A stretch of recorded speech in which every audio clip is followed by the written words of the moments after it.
Hi, happy to have you back. In my previous video, we spoke about the different diagnostics and treatment options of glaucoma, trying to understand the type and stages of glaucoma.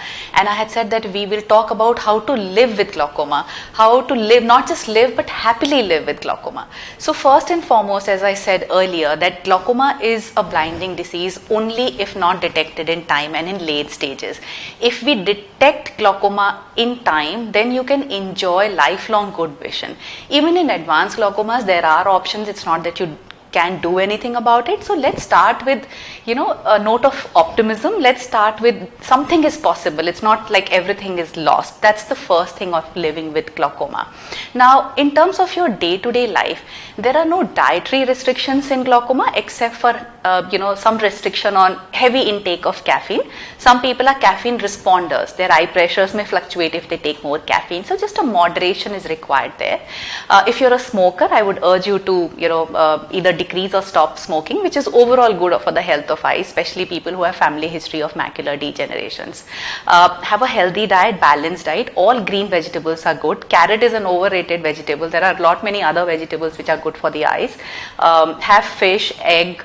Walnuts have very rich source of antioxidants. So that's for general, your eating habits. Now, in terms of exercises, you have to understand that because the eye pressures are high and they may fluctuate, anything which transmits pressure to the eye. Now, for example, in yoga, Kapalbhati, we do a lot of, so this can intermittently cause high pressure and damage your optic nerve further. So Kapalbhati has to be avoided in yoga.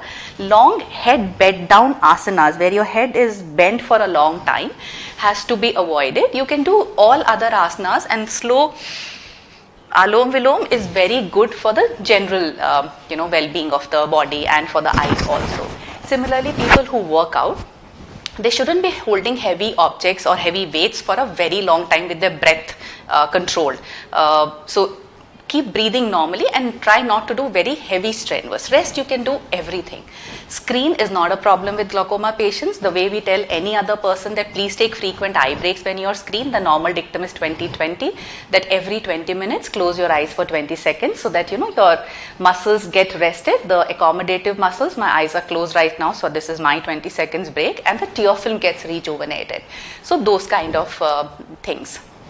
So when you're putting glaucoma eye drops, do remember to make an alarm system to have, to be regular with the eye drops.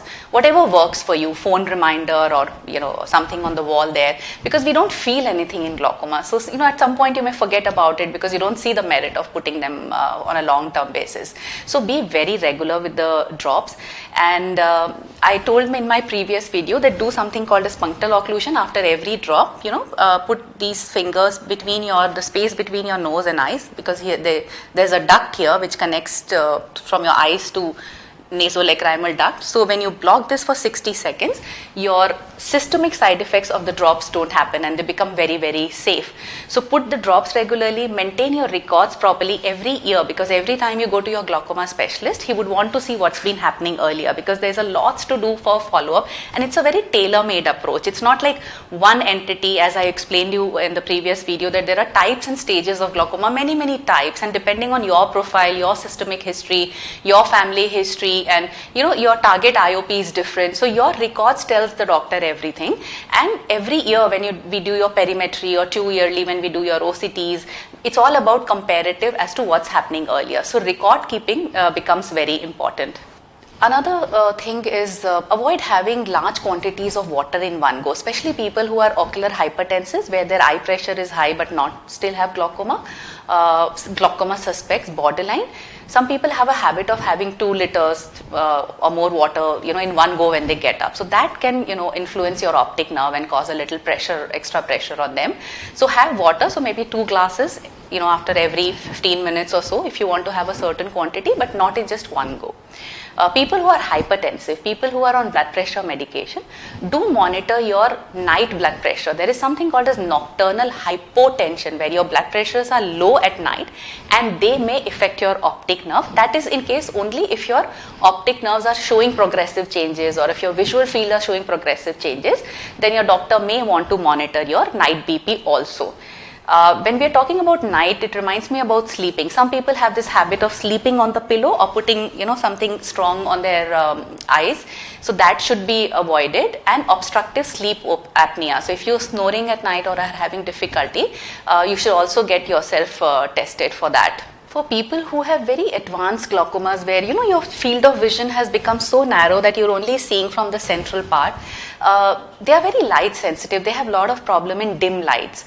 So a tip for them is to change the lights at home, and especially when you're reading, you remember those old table lamps which you have to have on for focus lights. So the moment you have bright light on your reading material, it will become better. The moment you have bright light in your surroundings, a glaucoma person feels better. If you go out in sunlight, your pupils further narrow. Sometimes they may cause further difficulty in vision. So a hooded cap, helps in those situations.